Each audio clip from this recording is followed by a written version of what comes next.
এই যে শুনছো? হুম, তোমাকেই বলছি। আমাদের চ্যানেলটি সাবস্ক্রাইব করে দাও না প্লিজ।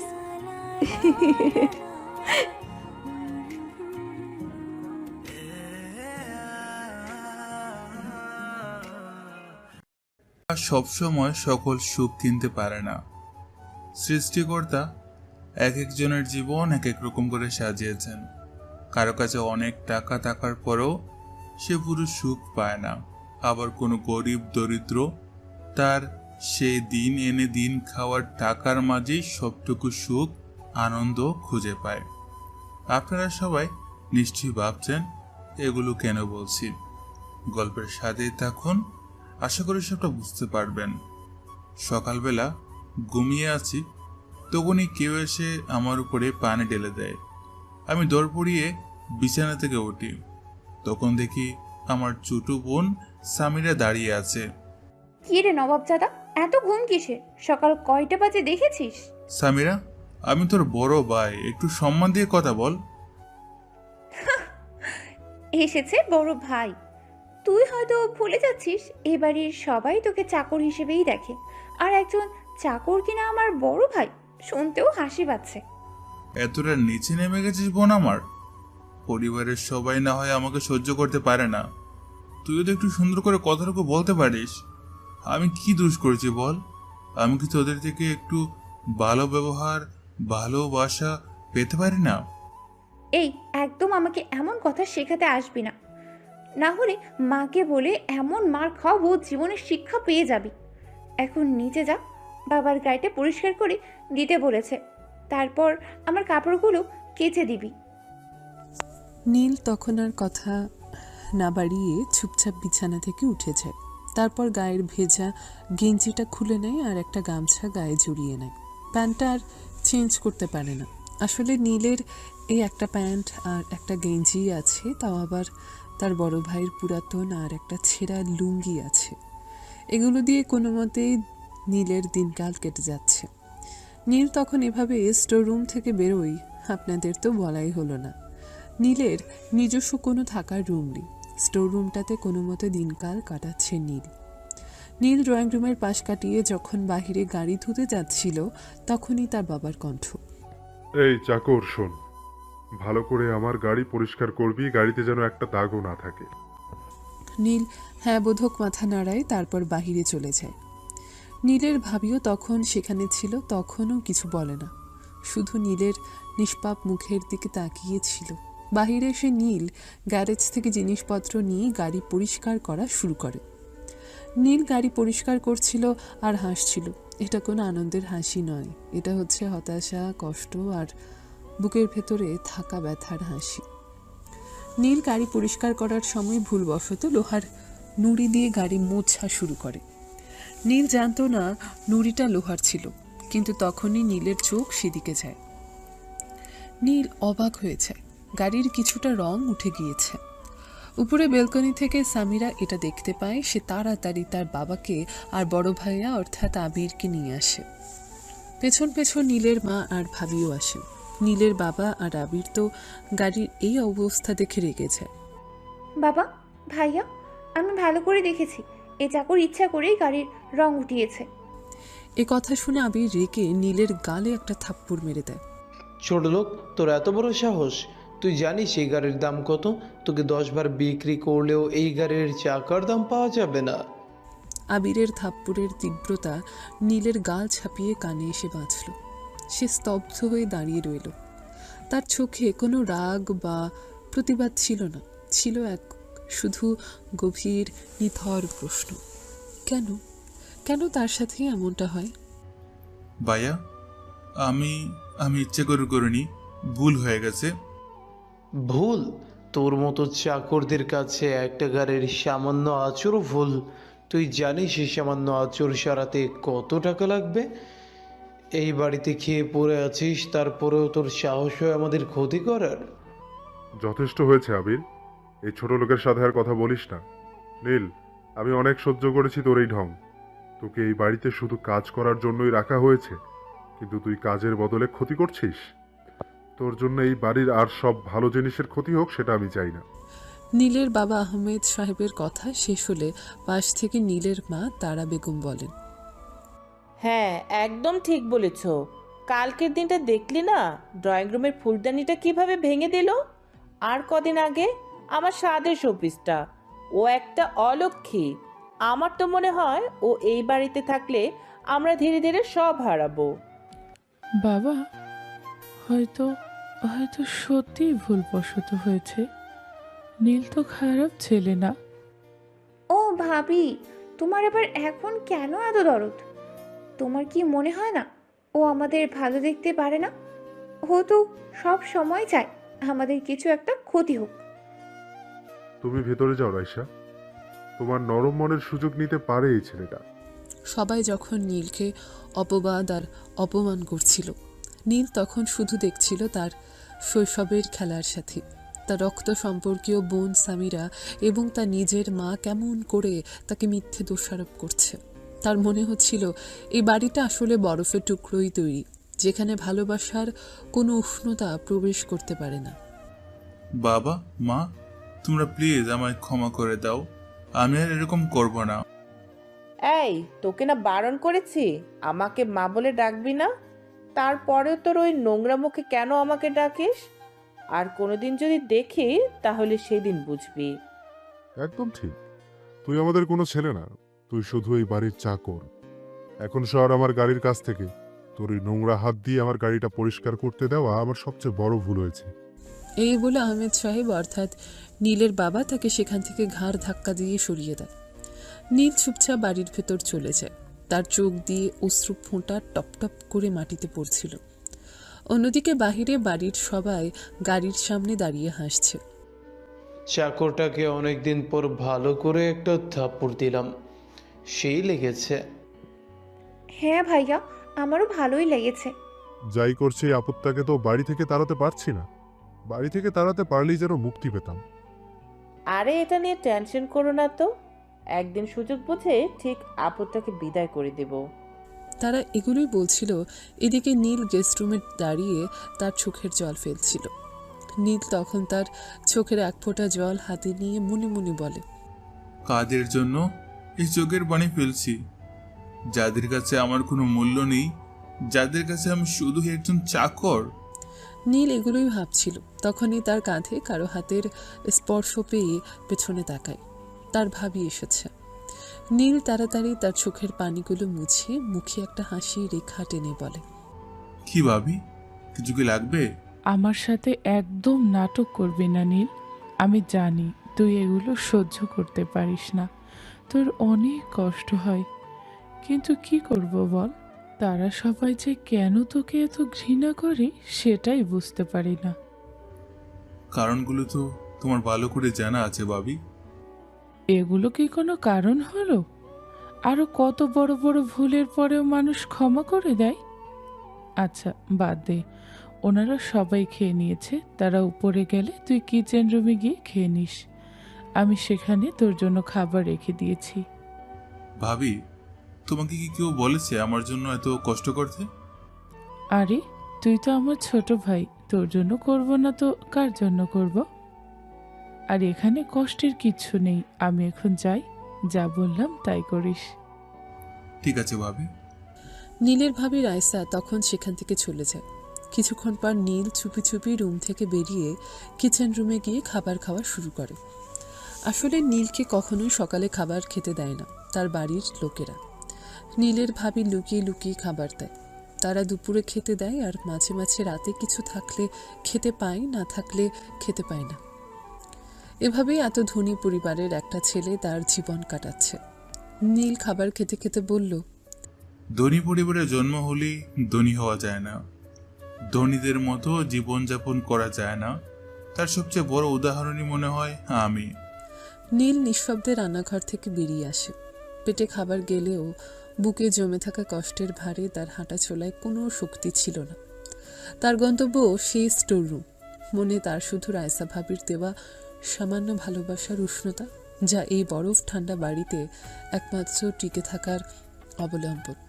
স্টোর রুমের দরজা ঠেলে নীল সবেমাত্র ভেতরে ঢুকতে যাবে, ঠিক তখনই তার ছোট বোন সামিরা এসে সামনে দাঁড়ালো। তার চোখে স্পষ্ট বিরক্তি আর রাগ। কি রে নবাবজাদা, তোর কি কাজের কথা মনে নেই? আমি তোকে কখন আমার কাপড়গুলো কেচে দিতে বলেছিলাম? সেগুলো এখনো স্টোর রুমে এই নোংরা কোণে পড়ে আছে কেন? তোর কি কানে কথা যায় না? সামিরা, আমি এইমাত্র খেয়ে এলাম, ভেবেছিলাম একটু পরেই কাজতে যাব। আমি তো কখনো তোর জন্য বাকি রাখিনি। তোর মতো চাকরের আবার পেট পূজা কিসের? এই বাড়িতে তো জন্ম হয়েছে শুধু কাজ করার জন্য, খাওয়ার জন্য নয়। আর শোন, তুই এখন আর 1 মিনিটও দেরি করতে পারবি না। যা, আমার কাপড়গুলো এখনই ধুয়ে বারান্দায় মেলে দিয়ে আসবি। মনে রাখিস, একটা দাগও যেন না থাকে। নীলের বুকটা আবার মোচড় দিয়ে উঠল। সে তার আপন বোন, তবুও কেন এই চরম অবজ্ঞা? সে কোনো উত্তর না দিয়ে নীরবে মেঝে থেকে কাপড়ের বাস্কেটটা তুলে নিল। এই বাস্কেটে শুধু সামিরার কাপড় নয়, আবির ভাই ও মায়ের নোংরা কাপড়ও রয়েছে। নীল পেছনের উঠোনে গিয়ে কাপড় কাচা শুরু করলো। সাবান আর পানির ঠান্ডায় তার হাত জমে যাচ্ছিল, তবুও সে খুব সাবধানে যত্নের সাথে প্রতিটি কাপড়ের ময়লা পরিষ্কার করলো। এক সময় সে লক্ষ্য করলো আবির ভাইয়ের একটা দামি শার্টের কলারের কাছে জেদি ময়লার একটা ছোট দাগ রয়ে গেছে। অনেক ঘষাঘষির পরেও সেটা উঠল না। অবশেষে সে হাল ছেড়ে সব কাপড় শুকানোর জন্য বারান্দায় দড়িতে মেলে দিল। কাপড় মেলতে মেলতে নীল লক্ষ্য করলো দাগ না ওঠা সেই শার্টের দিকে তার মন বারবার চলে যাচ্ছে। সামান্য একটা দাগ, কিন্তু সামিরা ঠিকই সেটা ধরে তাকে কাল আবার অপমান করবে। সে নিজের অক্ষমতার জন্য নিজেই কষ্ট পেল। নীল বারান্দা থেকে স্টোররুমের দিকে ফিরতেই সামিরার সামনে এসে দাঁড়ালো। কি রে, সব কাপড় ধুয়েছিস তো? আমার কাপড়গুলো ভালোভাবে শুকিয়ে যেন ইস্ত্রি করা থাকে, নাইলে তোর খবর আছে। হ্যাঁ সামিরা, সব পরিষ্কার করে মেলে দিয়েছি। সামিরা তখন দড়িতে থাকা কাপড়ের দিকে চোখ বুলিয়ে হঠাৎ আবিরের শার্টের দিকে তাকালো। সেই শার্টের কলারের কাছে সেই জেদি ময়লার সামান্য দাগটা দেখতে পেল। এই কি করেছিস তুই? এই দেখ, আবির ভাইয়ের শার্টের কলারটা, দাগটা এখনো রয়েছে। তো চোখে কি কম দেখা যায়, নাকি তুই ইচ্ছাকৃতভাবেই ময়লা রেখেছিস? সামিরা, আমি অনেক চেষ্টা করেছি, দাগটা খুব জেদি ছিল। আমি আমি ক্ষমা প্রার্থী। চুপ কর, তোর মতো চাকরদের কাজই হলো ফাঁকি দেওয়া। শোন, কালকের মধ্যে এই শার্টের দাগ যদি না ওঠে আর বাড়ির কোনো কাজে যদি সামান্য ভুল হয়। সামিরা নীলের গালে একটা চিমটি কেটে দিল। এতে নীলের গালে লাল হয়ে গেল। এই, তোকে একটা কথা বলে রাখলাম, কাল যদি এই দাগ না ওঠে বা তুই যদি কালকের মধ্যে এই বাড়ির কোনো কাজে সামান্য ভুল করিস, তাহলে আমি মাকে বলবো তুই ইচ্ছাকৃতভাবে বাড়ির ক্ষতি করছিস। তখন কিন্তু তোকে তাড়ানোর জন্য আর কেউ আটকাতে পারবে না। সামিরা নীলকে একটা কঠিন হুমকি দিয়ে হনহন করে ভেতরে চলে গেল। নীল সে বারান্দায় দাঁড়িয়ে থাকলো। হাত দিয়ে গালের জ্বালাটা সে অনুভব করলো, কিন্তু তার এই দৈহিক কষ্টের চেয়েও বড় কষ্ট হলো এই ভেবে যে তার আপনজনরা তার সাথে এমন আচরণ করছে। তার মনে হলো পৃথিবীতে তার কোনো স্থান নেই। এই বাড়িতে সে শুধু একজন অবাঞ্ছিত মানুষ। স্টোররুমের খাটে শুয়ে নীল তার ভেজা গেঞ্জিটা খুলে দেখল। থাপ্পড়ের আঘাতের কারণে তার গালটা তখনও লাল হয়ে আছে। সে বালিশে মুখ গুজে নিঃশব্দে কাঁদতে শুরু করলো। আমি কি করলে তোমরা আমাকে মানুষ হিসেবে দেখবে? একটা সামান্য দাগ, আর তার জন্য এত অপমান? আমার কি কোনো দোষ নেই? কেন শুধু আমাকেই এমন জীবনযাপন করতে হচ্ছে? রাতের গভীরতা বাড়তে থাকে। বাইরে চারপাশের বিলাসবহুল বাড়িতে তখন সুখ আর শান্তির ঘুম, কিন্তু স্টোররুমের সে ছোট্ট অন্ধকার কোণে নীল শুধু অসহ্য যন্ত্রণায় ছটফট করছিল। এই জীবন থেকে মুক্তি পাওয়ার কোনো রাস্তা সে দেখতে পাচ্ছিল না। তার মনে হলো ধনী হওয়া হয়তো তার ভাগ্যে লেখা ছিল, কিন্তু সম্মান পাওয়া বা ভালোবাসা পাওয়াটা হয়তো তার জীবনের অভিধানে নেই। সামিরা চলে যাওয়ার পর নীল সেই বারান্দায় কিছুক্ষণ স্থির হয়ে দাঁড়িয়ে রইল। গালের জ্বালা আর মনের কষ্ট তাকে একই সাথে বিদ্ধ করছিল। এ বাড়িতে তার জীবনের একমাত্র পরিচয় হলো চাকর এবং অপয়া। সে জানে এই অপমানের কোনো শেষ নেই। এক সময় সে ধীরে ধীরে স্টোররুমের দিকে এগিয়ে গেল। ভেজা চোখে, ক্লান্ত শরীরে নিজের ছেঁড়া তোষকের উপর শুয়ে পড়ল। নীল চোখ বুঝল, কিন্তু ঘুম এলো না। তার মনে তখনও শুধু পুরনো দিনের সেই সব কথা ভিড় করে আসছিল, যে কারণে সে আজ তার নিজের বাড়িতে পরবাসী। দর্শকরা, এই ভাগে চলুন আমরা নীলের অতীত থেকে একটু ঘুরে আসি। কেন নীল তার পরিবারের কাছে এত অবহেলিত? আহমেদ সাহেব এবং তারা বেগম বরাবরই রক্ষণশীল সমাজের মানুষ। তাদের প্রথম সন্তান আবির ছেলে হওয়ার পর তারা স্থির করেছিলেন দ্বিতীয় সন্তানটি যেন মেয়ে হয়। তাদের বহুদিনের ইচ্ছা ছিল ঘরে লক্ষ্মীর মতো একটা ফুটফুটে মেয়ে আসুক। যখন তারা নীলের জন্মের সময় নিশ্চিত হলেন যে এটা একটা মেয়ে হবে, তখন তারা নানা ধরনের দামি জিনিসপত্র আর পোশাক কিনে রেখেছিলেন। কিন্তু হাসপাতাল থেকে খবর এলো তাদের দ্বিতীয় সন্তানও পুত্র। নীলের জন্মের খবরটা পুরো পরিবারে এক শীতলতা নিয়ে এসেছিল। তারা বেগম তো প্রসবের কষ্ট ভুলে হাউ হাউ করে কেঁদে উঠেছিলেন। আহমেদ সাহেব তার সন্তানকে প্রথম দিন দেখতে যাননি, কারণ তিনি একে আশাভঙ্গ হিসেবে দেখছিলেন। তাদের কাছে মনে হলো নীল যেন তাদের সকল আকাঙ্ক্ষার মৃত্যু নিয়ে জন্ম নিয়েছে। কিন্তু আসল অভিশাপ আসে আরও 2 বছর পর। যখন নীলের বয়স মাত্র 2 বছর, তখন তাদের পরিবারের কর্তা নীলের দাদা খুব অসুস্থ হয়ে পড়েন। দাদা নীলকে ভীষণ ভালোবাসতেন। অসুস্থতার মাঝেও তিনি নীলকে কাছে ডাকতেন এবং খেলতেন। এক বৃষ্টি ভেজা সকালে দাদা অসুস্থ হয়ে বিছানায় শুয়েছিলেন। নীল তখন হামাগুড়ি দিয়ে দাদার খাটের কাছে যায়। খেলতে খেলতে নীল দাদার পাশে রাখা জলের গ্লাসটা ভুলে ফেলে দেয়। মুহূর্তের অসাবধানতায় গ্লাসের কাঁচটা ভেঙে যায় এবং জল ছিটে গিয়ে দাদার মুখও বুকে পড়ে। ওই দিন বিকেলবেলায় নীলের দাদা হঠাৎ হৃদরোগে আক্রান্ত হয়ে মারা যান। পরিবারের সবাই যখন শোকস্তব্ধ, ঠিক তখনই নীলের মা তারা বেগম চিৎকার করে কাঁদতে কাঁদতে একটা কথা বললেন, আমার ছেলেটা অপয়া, অলক্ষী, ওর জন্যই আমার বাবা চলে গেলেন। বাবার মুখে যখন শেষ জলটা দিতে পারলাম না, তার ঠিক আগেই ও জল ফেলে দিয়ে কাজ ভেঙে অশুভ লক্ষণ নিয়ে এসেছিল। ও আমাদের পরিবারের জন্য ভালো না। সেই দিন থেকে সেই সামান্য দুর্ঘটনাটি নীলের জীবনের সবচেয়ে বড় অভিশাপ হয়ে দাঁড়ালো। পরিবারের সবাই, বিশেষ করে আহমেদ সাহেব এবং তারা বেগম, দৃঢ়ভাবে বিশ্বাস করতে শুরু করলেন যে নীলই তাদের বাবার মৃত্যুর কারণ। তারা তাকে অপয়া এবং অলক্ষী বলে ডাকতে শুরু করলেন।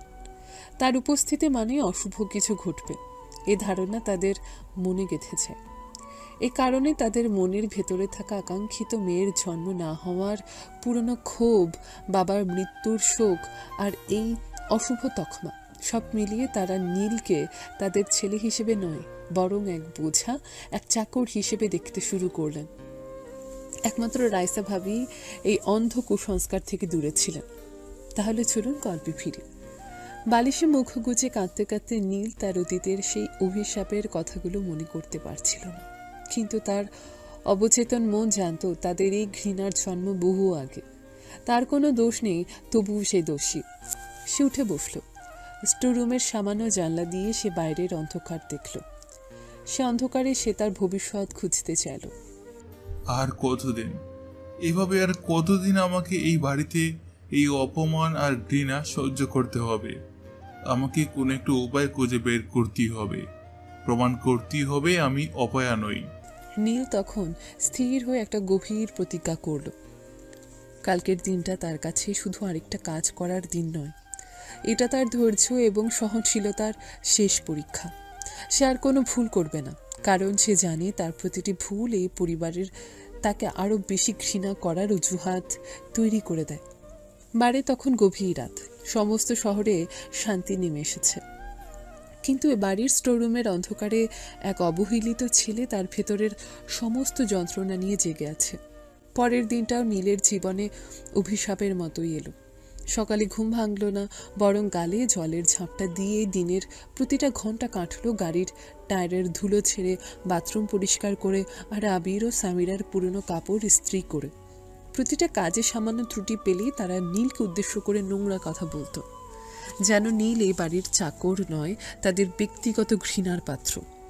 দুপুরে খাওয়ার পর যখন বাড়ির সবাই নিজেদের ঘরে বিশ্রামে ব্যস্ত, তখন রাইসা ভাবি চুপি চুপি স্টোররুমের দিকে এলেন। নীল তখন অবসন্ন শরীরে বিছানায় আছোয়া হয়েছিল। এই নীল, কি ভাবছিস? তোর চোখ দুটো এত লাল কেন? কাল সামিয়া তোকে কিছু বলেছে বুঝি? না ভাবি, কিছু না।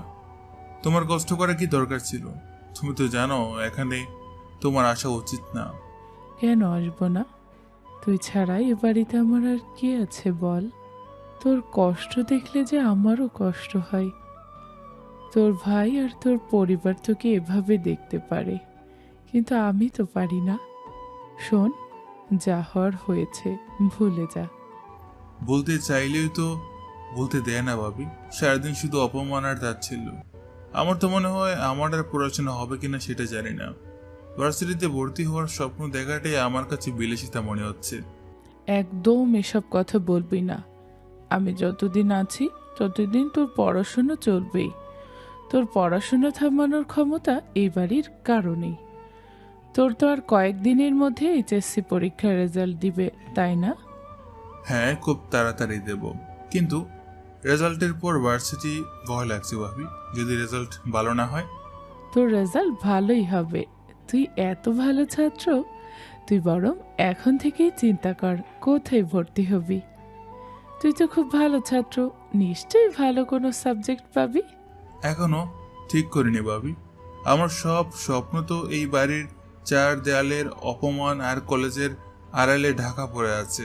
শোন, স্বপ্নকে আটকে রাখিস না। তোর রেজাল্ট ভালো হলেই আমি তোকে ফর্মে হাত দিতে দেব। আমি তোকে সাহায্য করব, মনে রাখিস। লেখাপড়াটাই তোর মুক্তি, এই বাড়ির ঘৃণা থেকে মুক্তি। বন্ধুরা, আপনাদের তো বলতেই মনে ছিল না, নীল কিন্তু এখনও তার পড়াশোনা চালিয়ে যাচ্ছে। সেইবার এইচএসসি পরীক্ষা দিয়েছে এবং রেজাল্ট প্রকাশের অপেক্ষায় আছে। নীলের এই কষ্টের জীবন একমাত্র আলোর রেখা রাইসা ভাবি। রাইসা ভাবি লুকিয়ে তাকে পরীক্ষার ফি এবং পড়াশোনার সব খরচ দেন। তাছাড়া নীল জন্মগতভাবে ট্যালেন্টেড স্টুডেন্ট হওয়ায় সে কলেজ থেকে স্কলারশিপও পেয়েছে, তাই তার বেশি একটা খরচ লাগেনি। তবে তার এই পড়াশোনার খবর বাড়ির অন্য কেউ জানে না। এখন যা, মুখটা ধুয়ে আয়। আর মন খারাপ করিস না, এই সময়টা তাড়াতাড়ি কেটে যাবে। ধন্যবাদ ভাবি, তুমি না থাকলে হয়তো এতদিন আমি। চুপ, আমি এখন যাই। কেউ যদি দেখে ফেলে তাহলে আবার নতুন সমস্যা হবে। সাবধানে থাকিস। রাইসা ভাবি ঘর থেকে বেরিয়ে যাওয়ার পর নীল যেন একটু কিছুটা স্বস্তি পেল, কিন্তু কিছুক্ষণের মধ্যে তার সেই স্বস্তি আবার চাপা পড়ে গেল এই বাড়ির দমবন্ধ করা পরিবেশে। আবির ভাইয়ের জন্য চা বানানো, বাবার জুতো পলিশ করা আর মায়ের ফরমাইশি কাজগুলো করতে করতে দিন কাটতে লাগলো। তো এভাবেই এক সপ্তাহ চলেছে। সপ্তাহ জুড়ে একই রকম অপমান, একই রকম কাজ, আর রাইসা ভাবির দেওয়া একটুখানি সাহস নিয়ে নীল নিজেকে টিকিয়ে রাখে। এক সপ্তাহ পর সেদিন সন্ধ্যাবেলা নীল দিনের সমস্ত কাজ শেষ করে সবেমাত্র বাড়ির ছাদে কাপড় তুলতে গিয়েছিল। আকাশ তখনও পুরোপুরি অন্ধকার হয়নি, মাগরিবের আজানের সময় আসন্ন। সে দ্রুত হাতে কাপড়গুলো গুছিয়ে নিল। তার মন বলছিল আজ হয়তো কোনো খারাপ কিছু ঘটতে চলেছে। নীল কাপড়গুলো হাতে নিয়ে সিঁড়ি বেয়ে নিচে নামছিল। সিঁড়ির মাঝপথ আসতে ড্রয়িং রুমের দিক থেকে সে তীব্র চেঁচামেচির শব্দ শুনতে পেল। ভয়ে ভয়ে সে সিঁড়ি থেকে নেমে ড্রয়িং রুমের দরজার কাছে গিয়ে দাঁড়ালো। দৃশ্য দেখে সে স্তম্ভিত হয়ে গেল। ড্রয়িং রুমের মেঝেতে একরাশ ছেঁড়া টাকা ছড়ানো, আর পাশে রাখা আছে একটা ছোট খালি কাঠের সিন্দুক। আবির, সামিরা, আহমেদ সাহেব এবং তারা বেগম সবাই সেখানেই দাঁড়িয়ে। রাইসা ভাবি একপাশে দাঁড়িয়ে কাঁদছিলেন, তার চোখ ভরা আতঙ্কে। নীলকে দরজায় দেখা মাত্র তারা বেগম যেন পাগল হয়ে গেলেন। এই যে সেই অপয়া, এই চা করে আমার সর্বনাশ করেছে। তুই তুই কি মনে করেছিস তোর নোংরা হাত থেকে এই টাকাও রেহাই পাবে? মা, আমি কিছু করিনি। আমি ছাদ থেকে কাপড় নিয়ে নামছিলাম। একদম মিথ্যা বলবি না। এই সিন্দুকের চাবি সবসময় আমার কাছে থাকে। সিন্দুক ভাঙা, টাকাগুলো সব এভাবে ছিঁড়ে ফেলা, নীল ছাড়া এই ঘরের কেউ টাকা চুরি বা নষ্ট করবে না। তুই করেছিস। তোর এত সাহস? মিথ্যা বলছিস? তুই চুরি করে ধরা পড়ে ভয়ে টাকাগুলো নষ্ট করেছিস। নীলের কথা শেষ হওয়ার আগেই আবির তার হাতের কাছে থাকা একটা মোটা লাঠি দিয়ে নীলের পিঠে সজোরে আঘাত করল। ভাইয়া প্লিজ, ব্যথা লাগছে। না না, প্লিজ ওকে মারবেন না, ও কিছু করেনি। আমি বিশ্বাস করি ও এমন কাজ করতে পারে না। রাইসা ভাবি দ্রুত নীলের দিকে এগিয়ে এলেন, কিন্তু সামিরা মাঝখানে এসে তাকে টেনে ধরে ফেলেন। থামো ভাবি, তোমার এত দরদ কিসের জন্য? তোমার জন্যই ও সাহস পাচ্ছে। ও একটা চোর। রাইসা, তুমি ভেতরে যাও। তোমার এই অতিরিক্ত সহানুভূতি এই ছেলেকে আরো নষ্ট করছে। আবির, রাইসাকে ঘরে ঢুকিয়ে দরজা বন্ধ করে দে। আবির দ্রুত রাইসা ভাবিকে টেনে পাশের একটা খালি রুমে নিয়ে গেল এবং দরজায় তালা লাগিয়ে দিল। রাইসা ভাবি ভেতর থেকে দরজা পিটিয়ে কাঁদতে লাগলেন, কিন্তু তার চিৎকার বাইরের উন্মত্ততাকে থামাতে পারল না। এরপর শুরু হলো নারকীয় অত্যাচার। তুই আমাদের সম্মান নষ্ট করলি। নে। আমার বাবার হত্যাকারী, তুই আমার সম্পদও ধ্বংস করলি। তিনি নীলের দিকে এগিয়ে এসে তার চুলের মুঠি ধরে বাঁকাতে লাগলেন। আহমেদ সাহেব পা দিয়ে নীলের পেটে আঘাত করে বলে, তোর মতো ছোট লোককে এই বাড়িতে থাকতে দেওয়াটাই আমার সবচেয়ে বড় ভুল। সামিরা পাশ থেকে একটা শক্ত বই ছুঁড়ে মারল নীলের দিকে। দূর হ, দূর হ এই অপয়া। বাড়ির চারজন মিলে একজন নিরস্ত্র অসহায় ছেলেকে নির্মমভাবে মারতে শুরু করলো। নীলের শরীর তখন আর কোনো ব্যথা অনুভব করছিল না, শুধু মনে হচ্ছিল তার নিঃশ্বাস বুঝি বন্ধ হয়ে আসছে। তার চোখে কোনো রাগ বা প্রতিবাদ ছিল না, ছিল শুধু এক গভীর নিথর জিজ্ঞাসা। মারের তীব্রতা এতটাই ছিল যে নীল একসময় দুর্বল হয়ে মেঝেতে লুটিয়ে পড়ল। তার সমস্ত শরীর তখন জ্বালাপোড়া করছে, শ্বাস নিতেও কষ্ট হচ্ছে।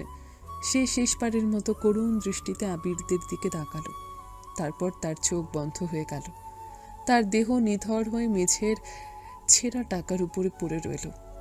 আবির হাঁপাতে হাঁপাতে লাঠিটা দূরে ছুঁড়ে ফেলে দিল। যথেষ্ট হয়েছে, ওকে আর মারার দরকার নেই। মরে গেলে ঝামেলা বাড়বে। আলো নিভিয়ে দে।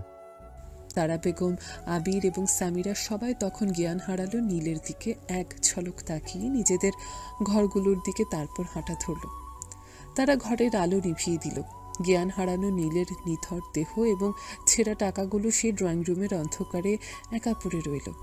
পাশের রুম থেকে রাইসা ভাবির চাপা কান্নার শব্দ ভেসে আসছিল, কিন্তু কেউ সেই অন্ধকারে নীলকে তোলার মতো ছিল না।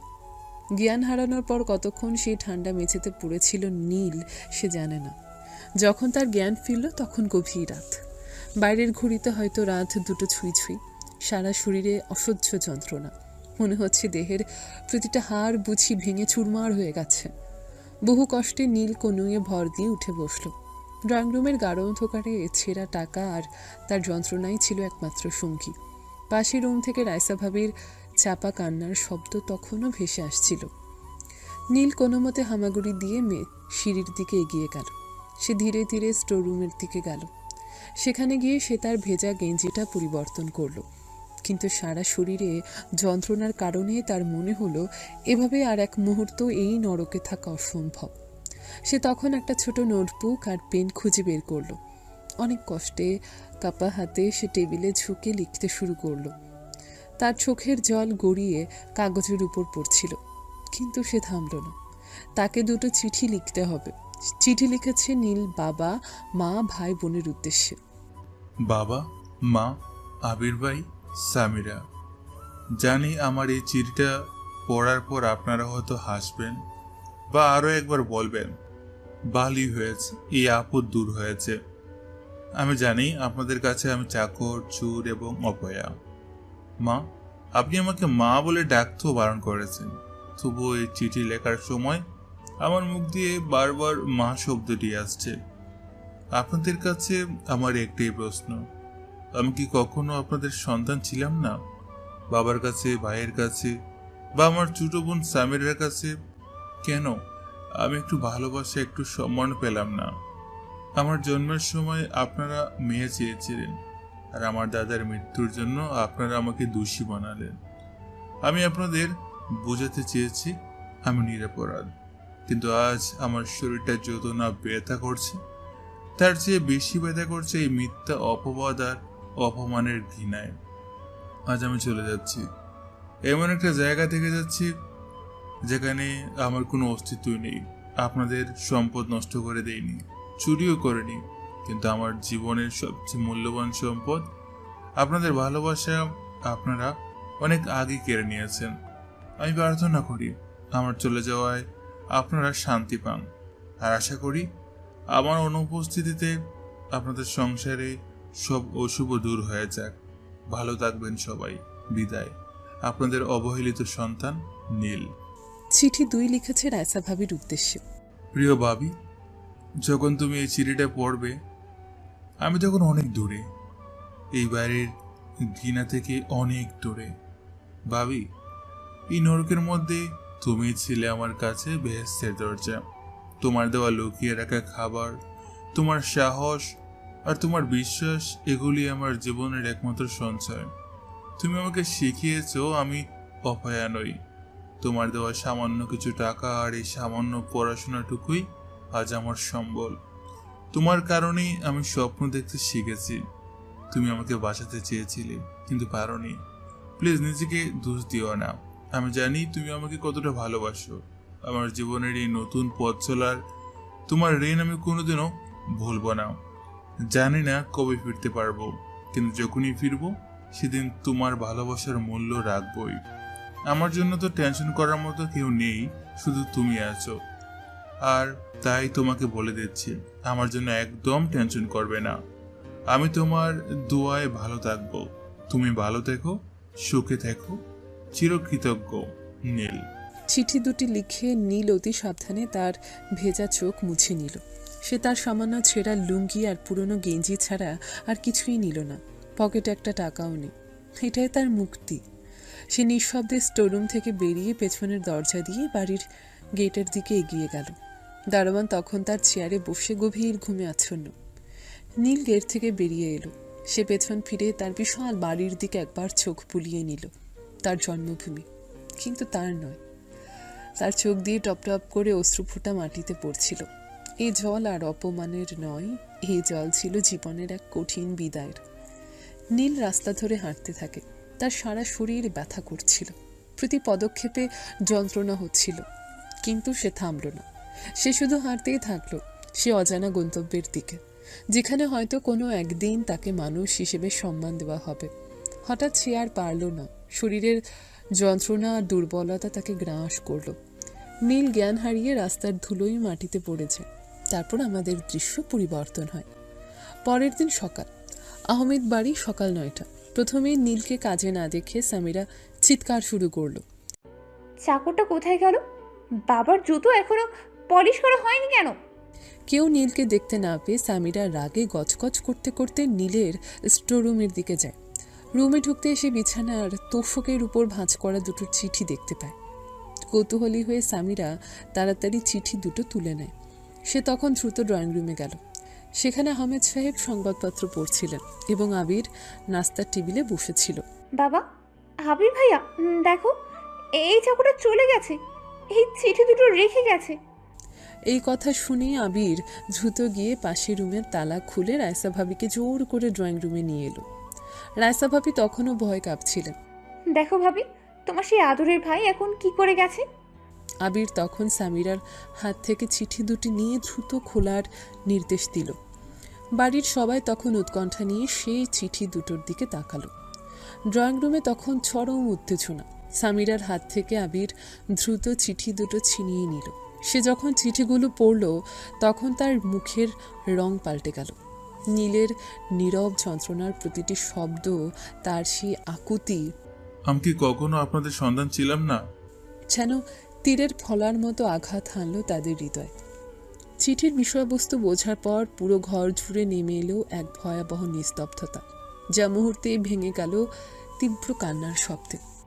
না, না রে নীল, আমার নীল, আমি কি করেছি? আমি আমার সন্তানকে অপয়া বলেছি। আমি কেমন মা? আহমেদ সাহেব টেবিলে সজোরে আঘাত করে, চোখ দিয়ে জল গড়িয়ে পড়ছে। অলক্ষী, অপয়া, এই কথাগুলো বলে আমি কি ভুলটাই না করেছি? আমি কেন ওকে কখনো বিশ্বাস করিনি? আমি তোর বাবা। কাল রাতে ওকে মারার সাহস পেলাম কি করে? ভাইয়া দেখো, ও সত্যি চলে গেছে। আমি ওকে কত অপমান করেছি।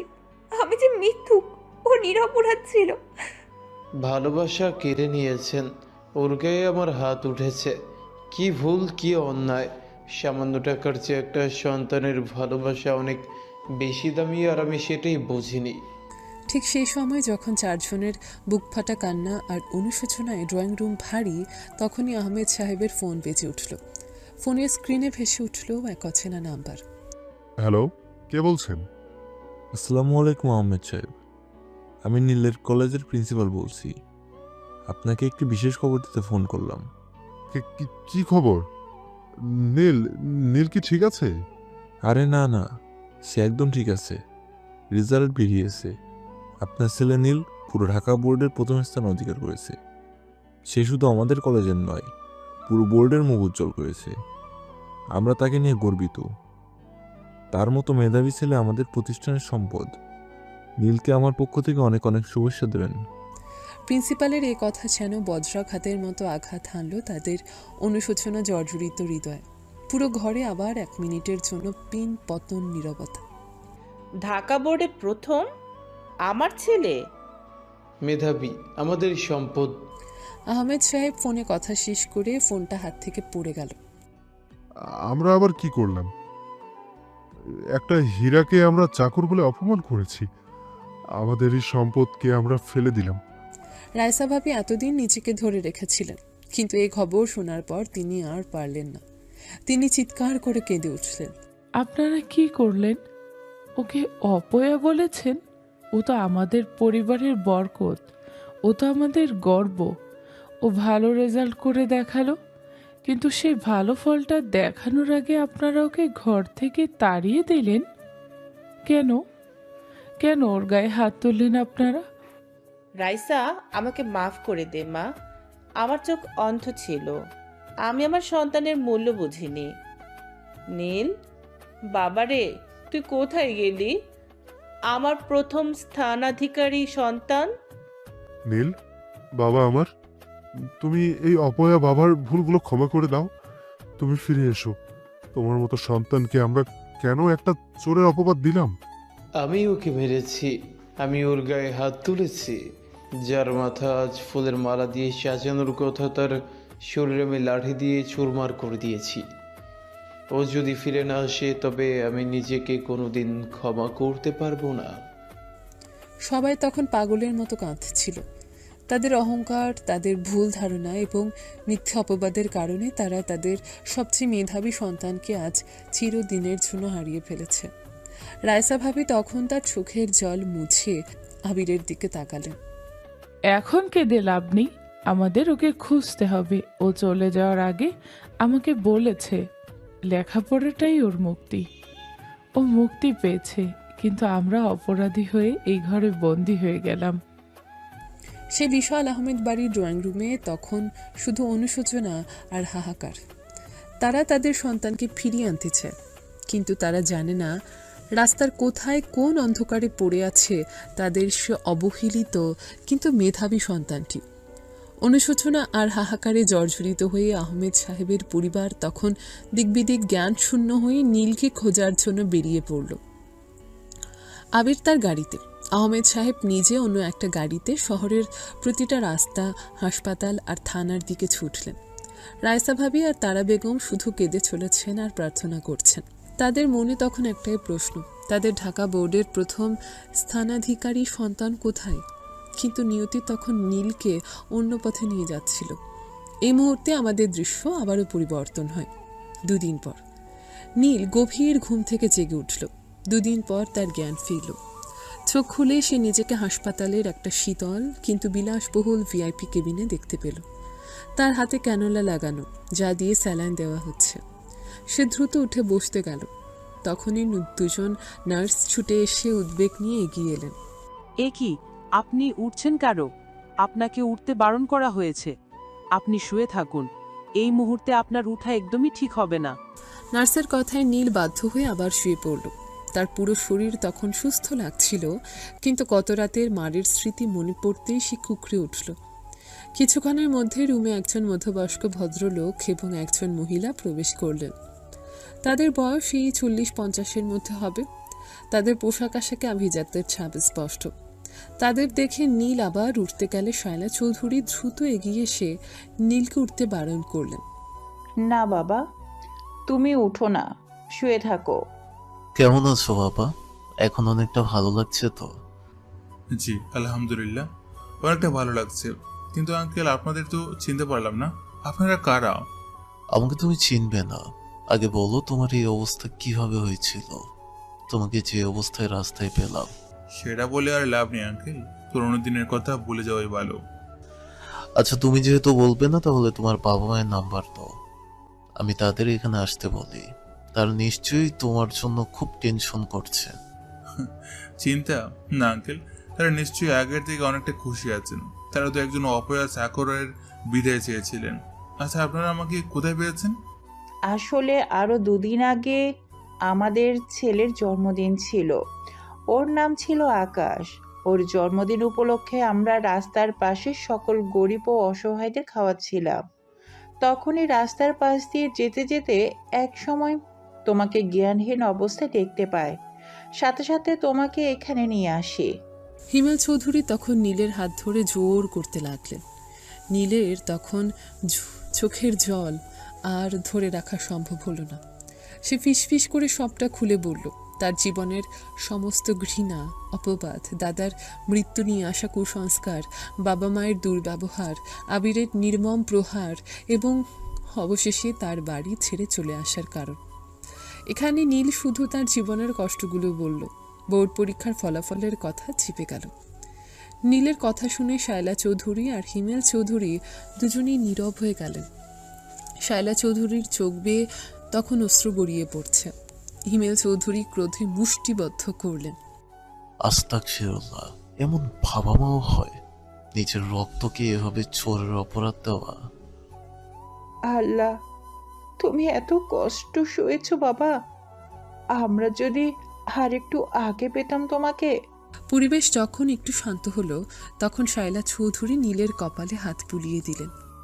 বাবা, আমিও তো তোমার মায়ের মতো। তুমি কি আমার একটা আবদার রাখবে? জি বলুন মা। অজান্তে প্রথমবার মা শব্দটি উচ্চারণ করল। তোমাকে দেখলেই আমার আমার ছেলে আকাশের কথা মনে পড়ে যায়। ওকে আমরা ছোটবেলায় হারিয়েছি, আজও তাকে খুঁজে পাইনি। আমাদের সেই ছেলের শূন্যতাটা আজও পূরণ হয়নি। তুমি কি আমার সেই ছেলের শূন্যতাটা পূরণ করবে? আন্টি, আপনারা এত ভালো, কিন্তু এটা কি বলছেন? আমার মতো একজন। কথা শেষ করতে পারল না। আমার জীবনে অনেক সমস্যা, অনেক ঘৃণা জড়িয়ে আছে। আমি সম্মান গ্রহণ করতে পারবো না। তুমি ভুলে যেও না, তোমার সমস্যার জন্য তুমি দায়ী নও বাবা। আমরা তোমাকে তোমার যোগ্য সম্মান দেব, তোমার যোগ্য শিক্ষা দেব।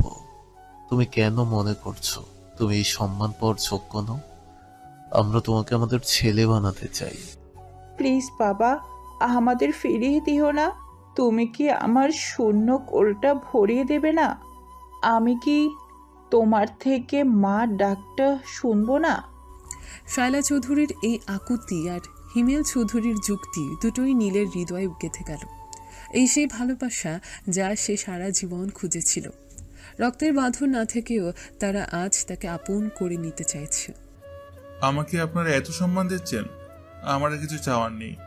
আপনারা যদি আমাকে আপনাদের সন্তান হিসেবে গ্রহণ করেন, আমি আপনাদের ঋণ কোনোদিনও শোধ করতে পারবো না। আজ থেকে আপনারা আমার মা বাবা। আলহামদুলিল্লাহ বাবা, তোমার কোনো ঋণ শোধ করতে হবে না। তুমি শুধু সুস্থ হয়ে ওঠো। তুমি যেটুকু পড়তে চাও, যে পথে যেতে চাও, সেই ব্যবস্থা এবার আমি করব। তোমার আসল জীবন এবার শুরু হবে। এক মুহূর্তে নীলের জীবনের সমস্ত অন্ধকার দূর হয়ে গেল। সে পেল এক নতুন জীবন, নতুন পরিবার এবং তার স্বপ্নের ডানা মেলার আসল সুযোগ। এই হাসপাতালের ভিআইপি কেবিনে তখন এক নতুন সম্পর্কের জন্ম হলো, যা রক্তের বাঁধন নয়, বিশ্বাসের বাঁধন। নীলকে নতুন করে পেয়ে হিমেল চৌধুরী এবং শায়লা চৌধুরী যেন আকাশের চাঁদ হাতে পেলেন। তারা নীলকে দ্রুত হাসপাতাল থেকে রিলিজ দেওয়ার ব্যবস্থা করলেন। সেদিন রাতের দিকে নীলকে হাসপাতাল থেকে রিলিজ দেওয়া হয়েছিল। হিমেল চৌধুরী এবং শায়লা চৌধুরী দুজনেই তখন হাসপাতালের ভিআইপি কেবিনে উপস্থিত ছিলেন। নীল তখন হাসপাতালের পোশাক পরিবর্তন করে নতুন ঝকঝকে একটা শার্ট পরতে যাচ্ছিল। বাবা, আমি তোমাকে সাহায্য করছি। তোমার পিঠে এখনো ব্যথা আছে। নীল যখন তার গেঞ্জিটা খুলল তখনই শায়লা বেগমের চোখ নীলের পিঠের দিকে গেল। কাল রাতে আবিরের লাঠির আঘাতে নীলের পিঠে গভীর ক্ষতের দাগ ছিল। শায়লা চৌধুরী সেই ক্ষতের দাগগুলো দেখছিলেন আর নীরবে কাঁদছিলেন। কিন্তু হঠাৎ করে তার দৃষ্টি স্থির হয়ে গেল পিঠের ডান দিকে কাঁধের নিচে। সেখানে পাশাপাশি সামান্য দূরত্বে স্পষ্ট 3টা ছোট তিল দেখা যাচ্ছে। তিলগুলো অনেকটা ইংরেজি বর্ণ এলের মতো আকার ধারণ করে আছে। শায়লা চৌধুরীর চোখ বিস্ফারিত হলো। তার নিঃশ্বাস যেন বন্ধ হয়ে এলো। তিনি যেন এক মুহূর্তে 16 বছর আগের সেই ভয়ঙ্কর দিনটাই ফিরে গেলেন। তিনি স্পষ্ট মনে করতে পারলেন তাদের হারিয়ে যাওয়া ছেলে আকাশের পিঠেও ঠিক একই জায়গায় এই 3টা তিল ছিল। এই তিলগুলো আকাশের জন্মের সময় থেকেই ছিল। আল্লাহু আকবার, এ কি দেখছি আমি? তিনি দ্রুত নীলের পিঠের দিকে আরও ঝুঁকে গেলেন। ক্ষতের দাগের ঠিক নিচে সেই 3টা তিল। শায়লা চৌধুরী যেন নিজের চোখকেও বিশ্বাস করতে পারছিলেন না। তিনি বারবার সেই স্থানটিতে হাত বুলিয়ে দেখতে লাগলেন। আন্টি, কি হয়েছে? তুমি এমন করছো কেন? কি হলো শায়লা, তুমি এভাবে কাঁপছো কেন? শায়লা চৌধুরী হিমেল চৌধুরীর দিকে ঘুরে কান্নার দমকে কথা বলতে পারছিলেন না। হিমেল, হিমেল, দেখো দেখো ওর পিঠে। হিমেল চৌধুরী অবাক হয়ে নীলের পিঠের দিকে তাকালেন। তিনি শায়লা চৌধুরীর আঙ্গুলের দেখানো স্থানটা দেখলেন সেই 3টা স্পষ্ট তিল। সে চিহ্নের দিকে তাকিয়ে তিনিও স্তব্ধ হয়ে গেলেন। এ তো আকাশের জন্মের চিহ্ন। শায়লা চৌধুরী নীলকে দুহাত দিয়ে জড়িয়ে ধরে হাউমাউ করে কেঁদে উঠলেন। আমার আকাশ, আমার আকাশ ফিরে এসেছে। আমি জানতাম আল্লাহ আমার ছেলেকে ফিরিয়ে দেবেন। শায়লা চৌধুরীর সেই আকুল কান্না নীলকে স্তম্ভিত করে দিল। তার সারা শরীর যেন থরথর করে কাঁপছে। এত বছর পর হঠাৎ কি শুনছে সে? আন্টি, তোমরা কি বলছো? আমি তো নীল, আমি তো... বাবা, তুমি আমাদের আকাশ। আজ থেকে প্রায় 16 বছর আগে তুমি আমাদের বাড়ি থেকে হারিয়ে গিয়েছিলে। তোমাকে অনেক খুঁজেছি কিন্তু পাইনি। তোমার মা ঠিকই বলছেন, এই 3টা তিল তোমার জন্মের সময় থেকেই ছিল। আমরা কখনো ভুলতে পারিনি। সমস্ত ঘটনা শুনে নীল যেন বিশ্বাস করতে পারছিল না। যে পরিবারটি তাকে এত ভালোবাসা দিয়েছে সেই তারাই তার আসল পরিবার। নীলও তখন আর নিজেকে ধরে রাখতে পারল না। সে শায়লা চৌধুরীকে শক্ত করে জড়িয়ে ধরল। তার চোখ দিয়ে খুশির অশ্রু ঝরছিল। মা, আমি তো ভাবিনি আমার জীবনে এত বড় আনন্দ অপেক্ষা করছে। আলহামদুলিল্লাহ। সে হাসপাতালের ভিআইপি কেবিনে তখন এক নতুন আনন্দের ঢেউ। যে ছেলেটি নিজের পরিবারের কাছে অপয়া ছিল সে আজ তার আসল পরিবারকে ফিরে পেল। যে ভালোবাসা সে চুরি করে খুঁজতে যেত আজ সেই ভালোবাসা তাকে খুঁজে নিল। হিমেল চৌধুরী আর শায়লা চৌধুরীর চোখের জল বুঝিয়ে দিল আজ থেকে নীলের জীবনের তৃতীয় এবং প্রকৃত অধ্যায় শুরু হলো। তো দর্শক, এখন থেকে নায়কের নাম নীল থেকে পরিবর্তন করে আকাশ বলা হবে, যেহেতু আকাশই তার আসল নাম। সেই রাতে হাসপাতাল থেকে রিলিজ পাওয়ার পর হিমেল চৌধুরী, শায়লা চৌধুরী এবং তাদের সদ্য ফিরে পাওয়া সন্তান আকাশকে নিয়ে একটা নিরিবিলি 5 তারকা হোটেলে গেলেন। তাদের মন তখন শান্তিতে ভরে আছে। তারা আকাশকে একটা আলাদা রুমে নিয়ে বসলেন, যেখানে শুধু ভালোবাসার গল্প হবে। বাবা, নিজের আসল পরিবার সম্পর্কে তো কিছুই জানিস না। অনেক কিছু জানতে হবে এখন। শোন তাহলে, সর্বপ্রথম কথা হচ্ছে তোর একটা ছোট বোন আছে, ওর নাম তিথি। ও এবার কলেজে উঠবে, তোর থেকে 3 বছরের ছোট। আমার ছোট বোন, কি ভাগ্য। তারপর মূল কথা হচ্ছে, আমাদের পুরো পরিবারের কেউই জানে না যে তুই হারিয়ে গিয়েছিলি, এমনকি তোর ছোট বোনও জানে না। মানে এ কিভাবে সম্ভব বাবা? হ্যাঁ, এটা শুধু আমি আর তোর মা জানি। তোর জন্মের পর থেকে তোর চাচার সম্পত্তি লোভে আমাদের উপর নজর রাখতো, তাই আমরা সবাইকে বলেছিলাম আমার ছেলেকে আমি সবার থেকে দূরে রেখেছি। ওকে আমি আমাদের সাথে রাখিনি। বলেছিলাম আমার অনেক শত্রু আছে, ওরা তোর ক্ষতি করতে পারে।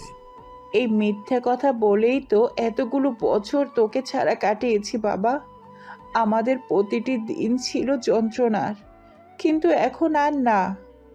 তোকে সবার সামনে আনার সময় এসে গিয়েছে। কিন্তু বাবা, বাইরের মানুষকে বললে সমস্যা হতো বুঝলাম, কিন্তু তুমি পরিবারের কাউকে বলনি কেন? আসলে তোর একমাত্র চাচা তেমন ভালো স্বভাবের না। ও একবার যদি শোনে যে তুই নিখোঁজ ছিলি আর ফিরে এসেছিস, তাহলে কৌশলে সব সম্পত্তি ওর ছেলের নামই নিয়ে নিবে। কারণ আমাদের পরিবারের নিয়ম হলো ছেলেরা সম্পত্তি পায়, মেয়েরা কিচ্ছু পায় না।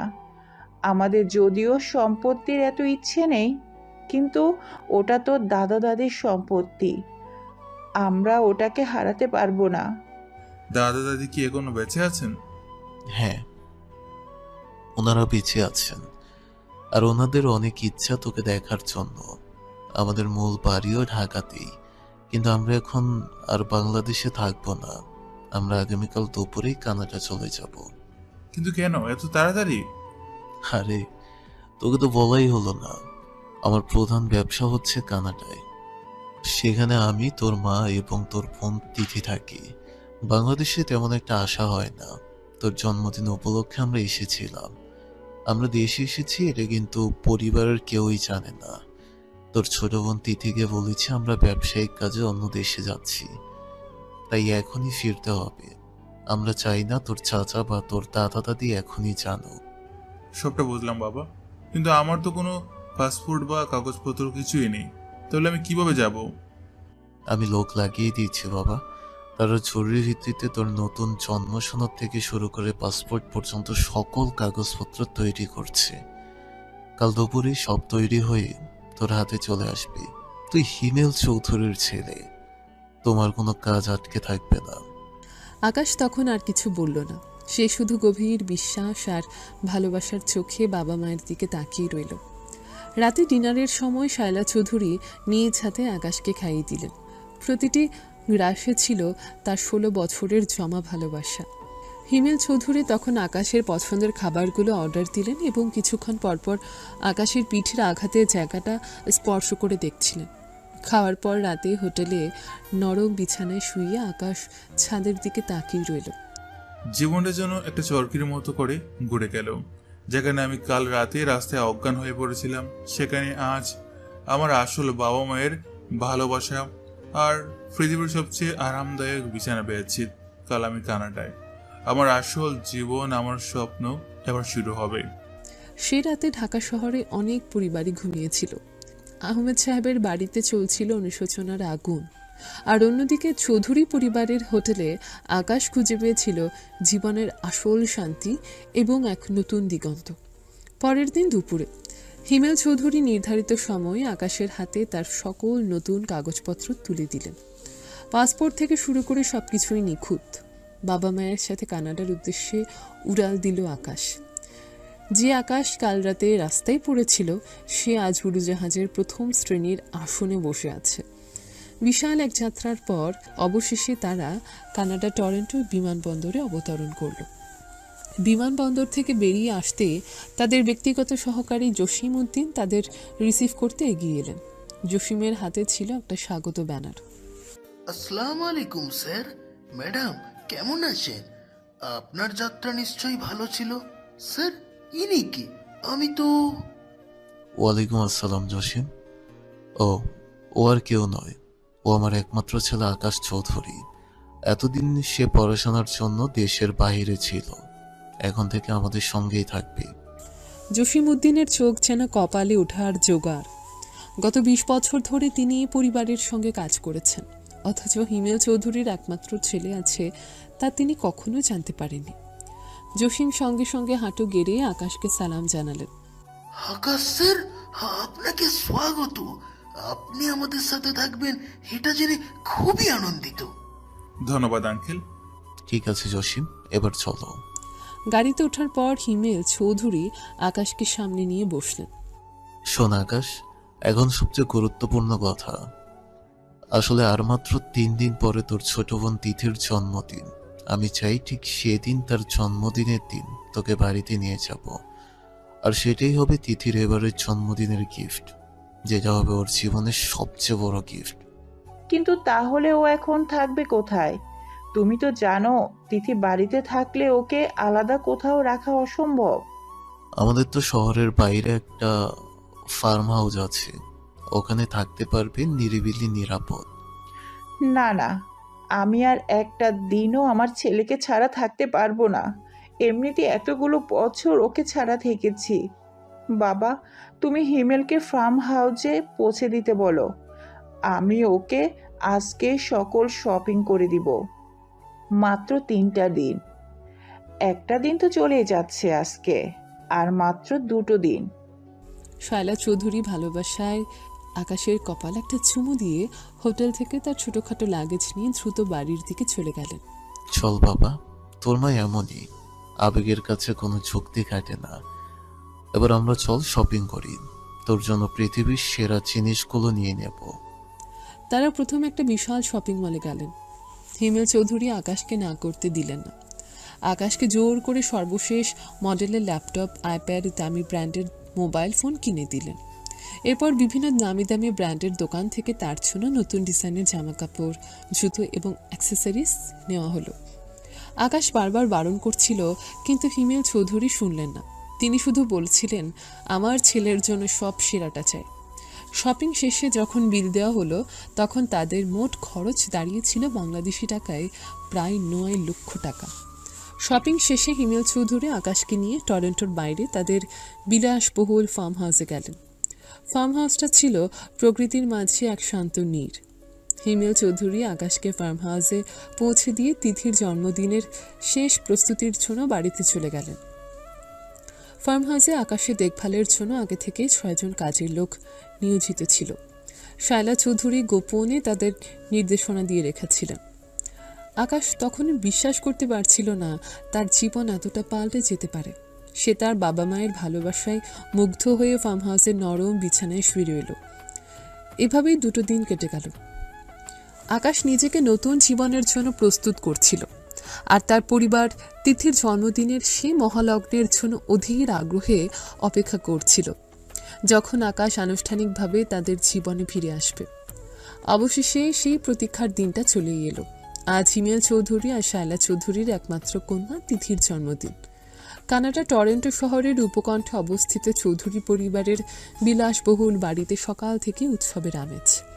সকাল থেকে তিথি অসম্ভব খুশি। তার মা শায়লা চৌধুরী বারবার বলে রেখেছেন, আজ তুই তোর জীবনের সবচেয়ে বড় গিফটটা পাবি।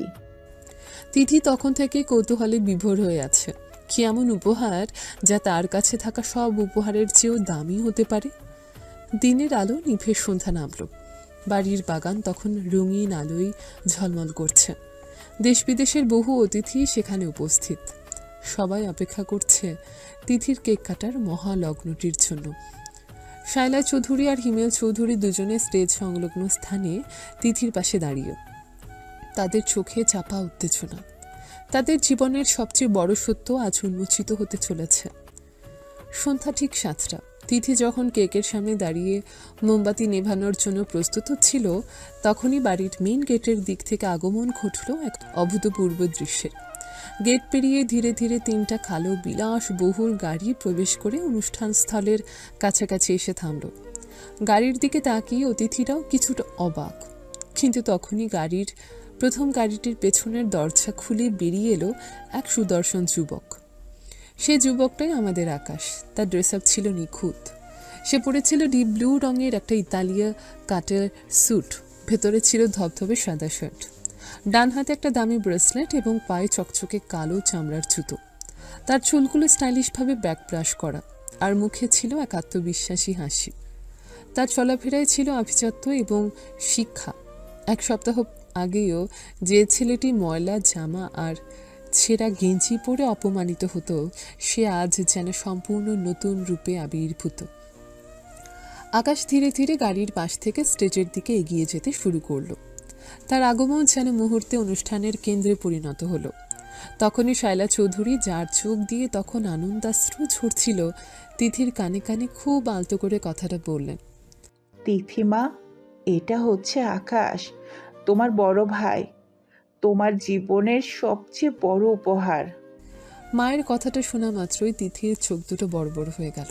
তার কৌতূহল এক মুহূর্তে রূপান্তরিত হলো তীব্র আবেগে। এতদিন সে ভাবত তার কোনো ভাই নেই। তিথি আর এক মুহূর্ত সেখানে দাঁড়িয়ে না থেকে, কোনো দিকে না তাকিয়ে দৌড়ে গিয়ে আকাশকে শক্ত করে জড়িয়ে ধরল।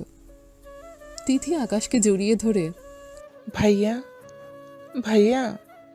তিথি তখন হাউমাউ করে কেঁদে দিল। এত বছর ধরে তার মনে যে ভাইয়ের অভাব ছিল তা আজ পূরণ হলো। আকাশও তখন চোখ বন্ধ করে তিথিকে বুকে চেপে ধরল। সেই ভালোবাসা তার জীবনের সমস্ত কষ্ট ধুয়ে মুছে দিল। আকাশের চোখ দিয়েও তখন টপটপ করে পানি গড়িয়ে পড়ছিল। ছোট্ট বোন আমার, তুই আমাকে এত ভালোবাসিস? আকাশ তখন তিথিকে তার বুক থেকে আলতো করে তুলে ধরল, তার কপালে একটা চুমু দিল। তুমি সত্যিই আমার ভাইয়া? কোথায় ছিলে এতদিন? মা বলছিল তুমি বাহিরে পড়াশোনা করতে গেছো, কিন্তু তুমি তো কখনো আসোনি। হ্যাঁ বোন, আমি তোর ভাইয়া। আমি আসলে অনেক দূরে ছিলাম, এখন আর যাব না। এখন থেকে তোর পাশেই থাকবো, প্রতিটা জন্মদিনে, প্রতিটা উৎসবে। আকাশের বাবা মাইক্রোফোনে হাতে নেয়, তার চোখে জল। আজকের রাতটা আমাদের পরিবারের জন্য এক ঐতিহাসিক রাত। তিথিকে ওর মা বলেছিল আজ সে জীবনের সবচেয়ে বড় উপহার পাবে। আমার ছেলে আকাশকে আজ আমরা আনুষ্ঠানিকভাবে আপনাদের সবার সামনে নিয়ে এলাম। যে সন্তানকে আমরা হারিয়েছিলাম সে আজ ফিরে এসেছে। সবাই আমার ছেলে আকাশকে স্বাগত জানান। করতালির শব্দে অনুষ্ঠান প্রাঙ্গণ মুখরিত হয়ে উঠল। সবাই আকাশকে স্বাগত জানালো। তিথি তার ভাইকে পাশে নিয়ে কেক কাটল। আনন্দ আর ভালোবাসার মাঝে সেই রাতের জন্মদিনের অনুষ্ঠান শেষ হলো। তিথি তার ভাই আকাশকে এক মুহূর্তের জন্য ছাড়তে চাইছিল না। সে রাতে আকাশ শুধু তার নতুন পরিবার নয়, তার নতুন জীবনটাও ফিরে পেল। তিথির জন্মদিনের জমকালো অনুষ্ঠান শেষ হলো গভীর রাতে। অতিথিরা সবাই বিদায় নেওয়ার পর চৌধুরী পরিবারের 4 জন সদস্য ড্রয়িং রুমে এসে বসলেন। হিমেল চৌধুরী, শায়লা চৌধুরী, তিথি এবং তাদের দীর্ঘদিনের হারানো সম্পদ আকাশ। ঘরে তখন এক শান্ত স্নিগ্ধ পরিবেশ। তিথি তখনও আকাশকে এক মুহূর্তের জন্য কাজ ছাড়া করছে না। সে আকাশের হাত শক্ত করে ধরে সোফায় বসেছিল। ভাইয়া তুমি এত ভালো। মা সারাদিন বলছিল আমি সবচেয়ে ভালো গিফটটা পাবো, কিন্তু আমি ভাবিনি তুমি হবে সেই গিফট। আচ্ছা ভাইয়া, তুমি কি সত্যি সত্যি আর চলে যাবে না? না রে পাগল, আর কোথাও যাব না। তোর পাশে, মা বাবার পাশে, এখন থেকে এখানেই আমার ঠিকানা। শায়লা চৌধুরী 2 ভাই বোনকে একসাথে দেখে চোখের জল মুছলেন। আল্লাহ, আমার সব স্বপ্ন পূরণ হলো আজ। বাবা, তোমার পিঠে ব্যথা কি এখনো কম মনে হচ্ছে? আজ রাতে শান্তিতে ঘুমাও। না মা, এখন আর কোনো ব্যথা নেই। তোমাদের ভালোবাসা পেয়েছি, এর চেয়ে বড় ঔষধ আর কি হতে পারে? তুই এমন কথা বলিস না বাবা। শোন, তোর রেজাল্ট নিয়ে তো কোনো কথাই হয়নি। তুই এইচএসসিতে ঢাকা বোর্ডে প্রথম হয়েছিস। এ আমাদের জন্য কতটা গর্বের তা তুই ভাবতেও পারছিস না। বাবা, এটা তো পুরনো কথা। তোর রেজাল্টের কাগজপত্র আমি লোক দিয়ে আনিয়ে নিয়েছি। এখন আমরা তোর ভর্তির ব্যবস্থা করব। তুই কোথায় পড়তে চাস? তোর পছন্দের সেরা ইউনিভার্সিটি কোনটা? বাবা, আমি আসলে ব্যবসা নিয়ে পড়াশোনা করতে চাই। আপনার ব্যবসা আমি কাছ থেকে দেখতে চাই এবং শিখতে চাই। আমি আপনাকে সাহায্য করতে চাই। আর যদি সুযোগ হয়, আমি ইউনিভার্সিটি অফ আলবার্টা থেকে পড়তে চাই। সাবাস, আমি এটাই চেয়েছিলাম। তোর মতো একজন মেধাবী ছেলে আমার ব্যবসাকে এগিয়ে নিয়ে যাবে। ইউনিভার্সিটি অফ আলবার্ট খুব ভালো পছন্দ। আমি কালই তোর ভর্তির ব্যবস্থা করছি। শায়লা চৌধুরী তখন কফি আর কিছু মিষ্টি নিয়ে এলেন। তিনি নিজ হাতে আকাশকে কফি এগিয়ে দিলেন। বাবা, এটা ধর, আর এই দেখ। তিনি আকাশের হাতে একটা চাবির রিং ধরিয়ে দিলেন, তাতে একটা দামি গাড়ির চাবি ঝুলছে। এটা তোর প্রথম উপহার, একটা গাড়ি। এখন থেকে তুই আর কোনো কাজে কষ্ট করবি না। মা, এত দামি গাড়ি, এর কোনো দরকার ছিল না। দরকার ছিল বাবা, তো সম্মানটা বজায় রাখার দরকার ছিল। আজ থেকে তুই হিমেল চৌধুরীর ছেলে। এখন থেকে তুই শুধু আকাশ। এবার ভাইয়া, তুমি আমাকে রোজ সকালে কলেজে নামিয়ে দেবে। অবশ্যই নামিয়ে দেব। ভালোবাসা, বিশ্বাস আর নতুন স্বপ্নের আলোয় ভরে উঠেছিল সেই রাত। এত বছরের অপমান আর কষ্ট যেন এক লহমায় মুছে গেল। আকাশ জানত এই নতুন জীবনে তার পুরনো জীবনকে ছাড়িয়ে যাবে বহু দূরে। এই ভালোবাসা তার জীবনের শ্রেষ্ঠ উপহার। এই মুহূর্তের জন্যই যেন সে এত বছর বেঁচে ছিল। এরপর থেকে শুরু হলো আকাশের নতুন, কঠোর এবং সফল জীবন। সে ভর্তি হলো ইউনিভার্সিটি অফ আলবার্ট্রোতে। পাশাপাশি বাবার বিশাল ব্যবসায়িক সাম্রাজ্যের খুঁটিনাটি দেখতে শুরু করলো। আকাশ তার জন্মগত মেধা আর প্রবল পরিশ্রম দিয়ে দ্রুতই ব্যবসায়িক জগতে নিজেকে প্রতিষ্ঠিত করে তুলল। প্রতিটি দিন কাটতে লাগলো সকালে ক্লাস, বিকেলে বাবার অফিসে ব্যবসায়িক পরিকল্পনায় তৈরি, সন্ধ্যায় তিথির সাথে সময় কাটানো এবং রাতে পড়াশোনা। আকাশ পরিবার, পড়াশোনা আর কাজ, এই তিনের মাঝে এক নিখুঁত ভারসাম্য তৈরি করে নিল। দেখতে দেখতে 2 বছর কেটে গেল। এই 2 বছরে আকাশ শুধু অনার্স 3য় বর্ষই শেষ করেনি, তার দূরদর্শিতা আর কঠোর পরিশ্রমে তাদের কোম্পানিকে নতুন উচ্চতায় নিয়ে গিয়েছে। পারিবারিক ভালোবাসা আর ব্যবসায়িক সাফল্যের শীর্ষে পৌঁছেছে সে। এখন তিথির কলেজ শেষ হয়েছে আর আকাশের অনার্স 3য় বর্ষের চূড়ান্ত পরীক্ষা শেষ। দুজনেই এখন লম্বা ছুটিতে আছে। সেদিন রাতেই ডিনারের সময় চৌধুরী পরিবারের 4 জন এক টেবিলে বসেছিলেন। বাবা, মা, ভাইয়া, সবাই চলো না বাহিরে কোথাও থেকে ঘুরে আসি। এখন ছুটিতে আছি, ঘরে বসে একদম সময় কাটছে না। কথাটা ঠিক মা, কিন্তু আমি আর তোর মা তো কয়েকদিন আগেই বাংলাদেশ থেকে ঘুরে আসছি, তাই এখন আর আমাদের কোথাও যাওয়ার মুড নেই। ঠিক। আমার মনে হয় তোদের ভাই বোনের গিয়ে ঘুরে আসা উচিত। তোমরা দুজন যাও। কিন্তু মা, আমরা একা কেন যাব? তোমরা এসো, সমস্যা হবে না, আমি সব ব্যবস্থা করব। না বাবা, তোরা দুজনেই যা। আকাশ তো অনেকদিন ধরে কাজে ব্যস্ত আছিস, তোরও মাইন্ড ফ্রেশ করার দরকার আছে। তাই বলছি তোরা দুজনে আলোচনা করে যেখানে ইচ্ছে ঘুরতে চলে যা, টাকা পয়সার চিন্তা করবি না। ভাই বোন তখন নিজেদের মধ্যে আলোচনা শুরু করলো। ভাইয়া, তাহলে চলো আমরা জাপান থেকে ঘুরে আসি।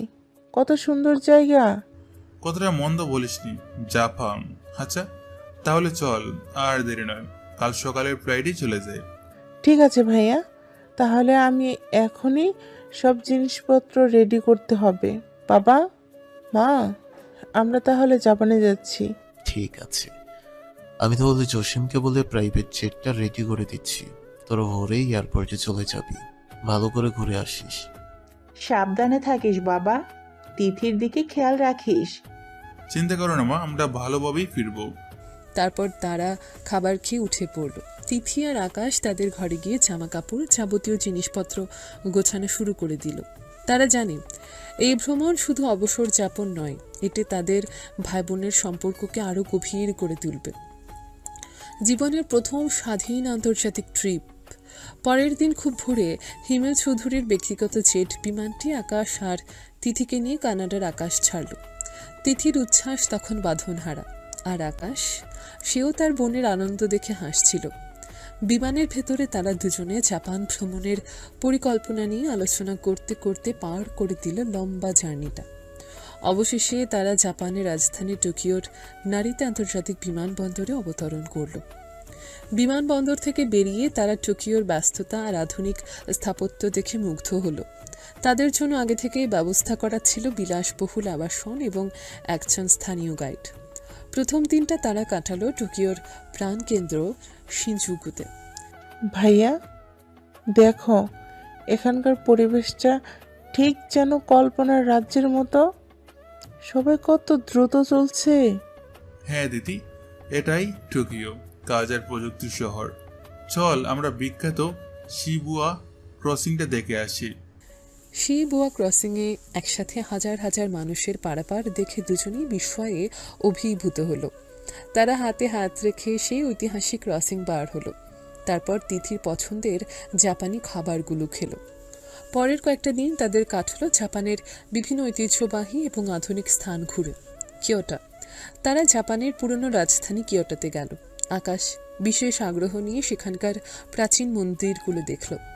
এখানকার শান্ত ও আধ্যাত্মিক পরিবেশ আকাশের মনের পুরনো ক্ষতগুলোতে যেন মলম লাগিয়ে দিচ্ছিল। তিথিকে সেখানকার শান্ত পরিবেশের গুরুত্ব বোঝালো। আরাশিয়ামা ব্যাম্বু ফরেস্ট, তারা আরাশিয়ামার বাঁশের জঙ্গল দেখতে গেল। লম্বা বাঁশের ছায়ায় দাঁড়িয়ে তিথি বারবার বলছিল যেন অন্য জগতে চলে এসেছি। মাউন্ট ফুজি, এক সকালে আকাশ আর তিথি মাউন্ট ফুজির সবচেয়ে ভালো দৃশ্য দেখতে পেল। সেই বিশাল শুভ্র পর্বত দেখে আকাশ যেন জীবনের নতুন উচ্চতার অনুপ্রেরণা পেল। ভাইয়া দেখো, এই পর্বতটা কত সুন্দর। এই পর্বতটা যেমন একাই সব পাহাড়ের মধ্যে রাজত্ব করছে, ঠিক তেমনি তুমিও বর্তমানে সব কিছুর মধ্যে রাজত্ব করছো। এটাই আমার ভাইয়ার পাওয়ার। তোর মুখ থেকে এসব কথা শুনতে ভালো লাগে রে বোন। তোর আর মা বাবার ভালোবাসা না থাকলে এই পর্বত ছোঁয়া সম্ভব হতো না। তারা দুজনে প্রচুর ছবি তুলল, জাপানি সংস্কৃতি আর প্রযুক্তির দারুণ মিশ্রণ উপভোগ করল। আকাশ প্রতিটি মুহূর্তে তার বোনকে আগলে রাখছিল। তিথিও তার ভাইকে সবসময় পাশে পেয়ে ভীষণ খুশি। এতদিন সে শুধু বাবা মায়ের ভালোবাসাই পেত, কিন্তু ভাইয়ের উপস্থিতি আর তার জীবনকে আরও পরিপূর্ণ করে তুলল। তাদের এই ভ্রমণ ছিল মূলত মনকে সতেজ করার জন্য।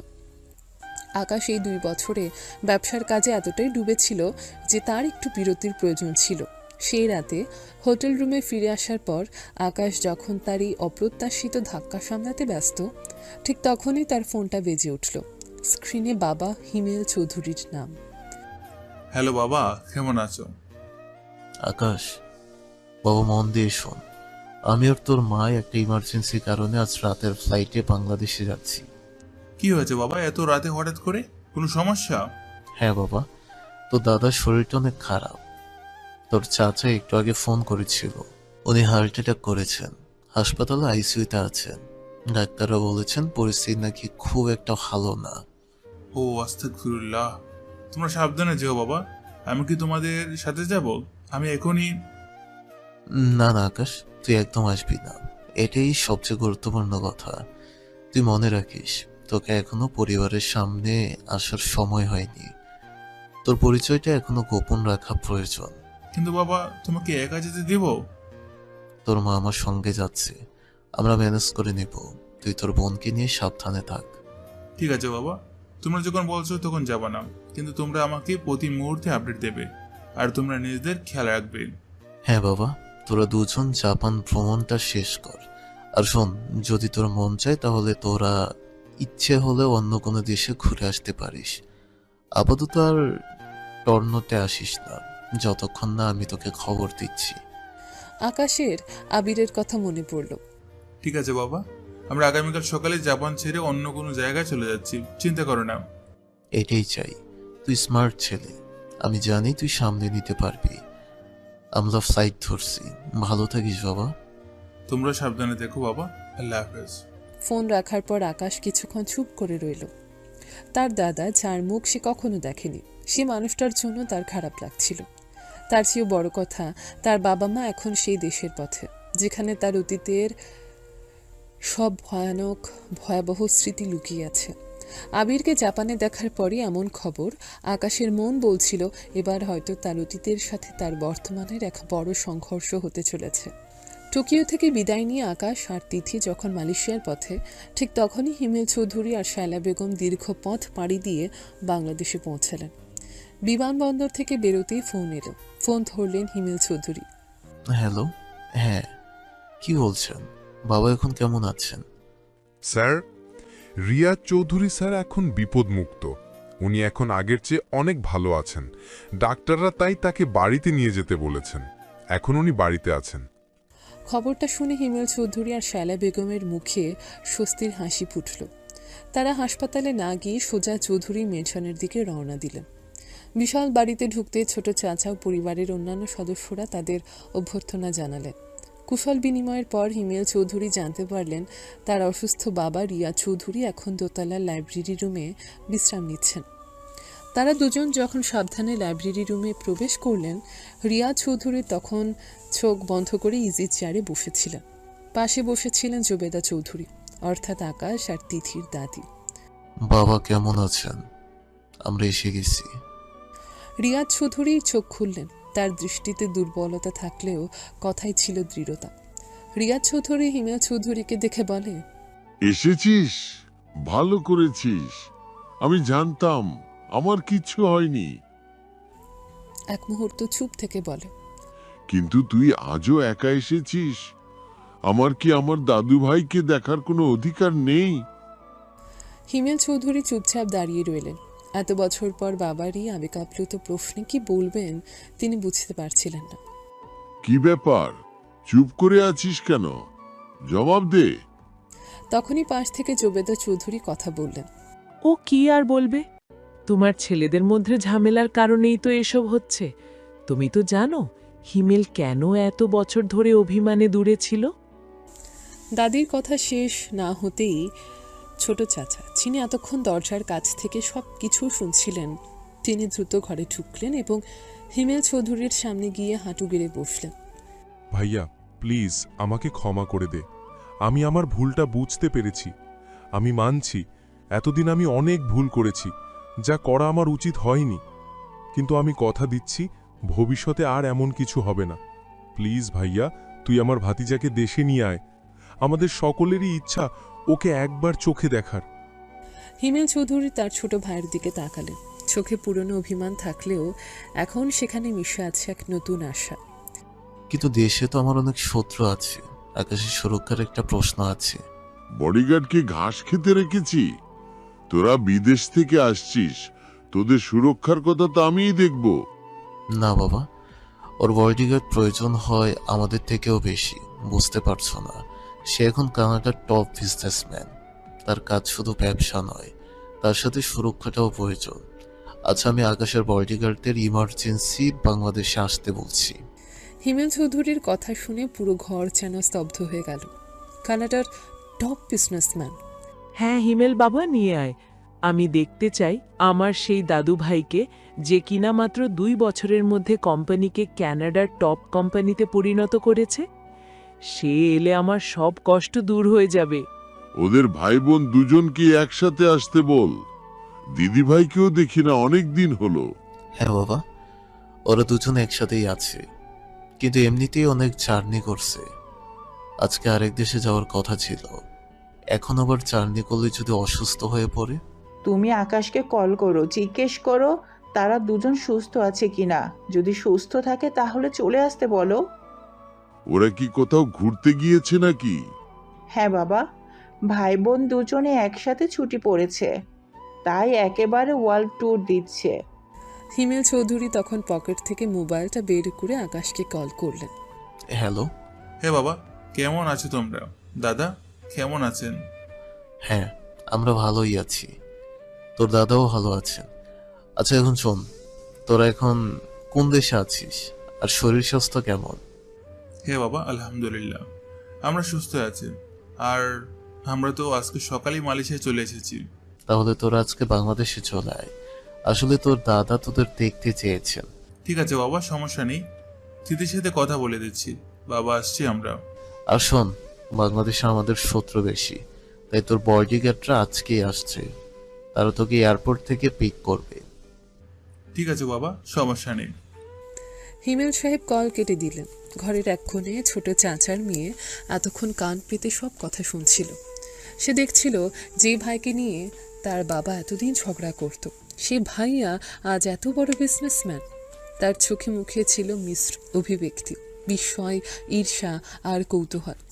মালয়েশিয়া থেকে ফ্লাইট ধরার জন্য প্রস্তুত হলো আকাশ আর তিথি।